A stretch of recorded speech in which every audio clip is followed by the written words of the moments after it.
Oke, halo semuanya, selamat datang kembali.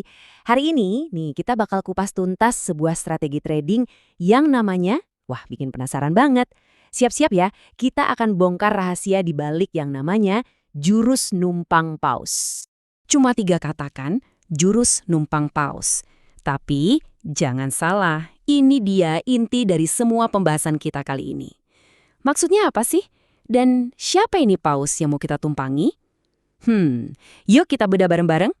Oke, kita mulai dari yang pertama ya, menunggangi sang paus. Biar kita bisa benar-benar pakai strategi ini, kita harus ngerti dulu apa sih arti sebenarnya dari nama yang kedengarannya unik banget ini. Soalnya kalau kita udah paham metaforanya, logikanya pasti langsung dapat. Nah, ini dia jawabannya. Paus di sini itu bukan ikan paus beneran di laut ya, tapi ini sebutan buat para investor raksasa atau institusi yang modalnya super gede. Saking gedenya sekali mereka bergerak, harga saham bisa langsung goyang. Jadi intinya strategi ini tuh soal gimana caranya kita, para trader retail, bisa nebeng ombak besar yang mereka bikin. Pinter kan? Oke, jadi kita udah tahu nih siapa yang mau kita ikutin. Sekarang kita masuk ke bagian kedua yang nggak kalah krusial, ledakan volume di pagi hari. Karena gini, di dunia trading tahu siapa aja itu nggak cukup. Kita juga harus tahu persis kapan momen yang pas buat masuk. Timing itu kuncinya.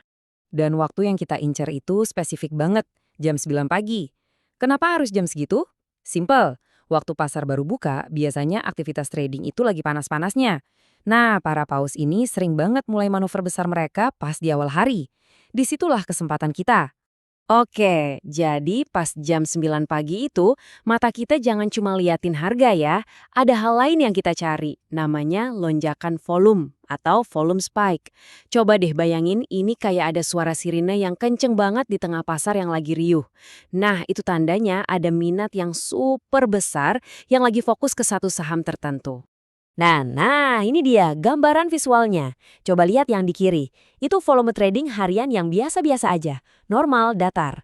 Sekarang bandingin sama yang kanan. Jeleb, itu dia lonjakan yang kita cari-cari.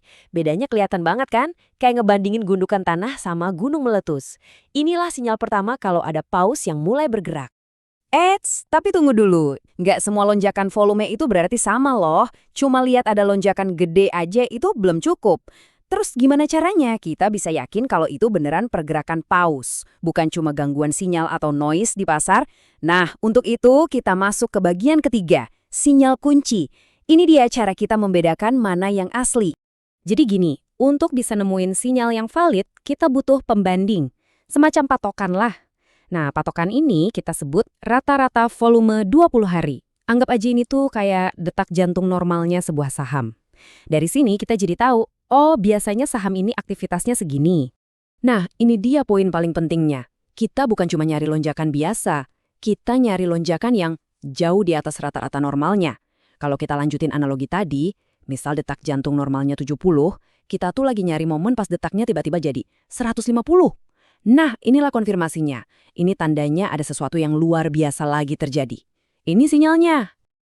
Oke, semua kepingan puzzle-nya udah kita kumpulin. Kita udah tahu siapa yang harus diikutin, kapan kita harus waspada, dan apa sinyal yang harus kita cari.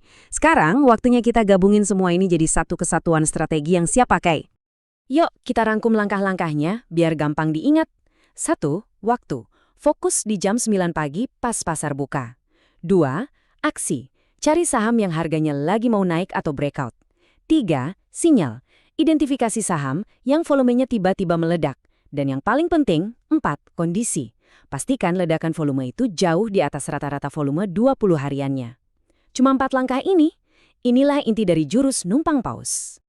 Jadi, sekarang strateginya udah jelas banget kan? Teorinya kelihatannya simple, tapi eksekusinya butuh kecepatan dan mata yang jeli. Nah, saya mau tinggalin Anda dengan satu pertanyaan. Dengan bekal ini, seberapa cepat Anda bisa menemukan paus berikutnya dan menunggangi ombaknya sebelum ketinggalan?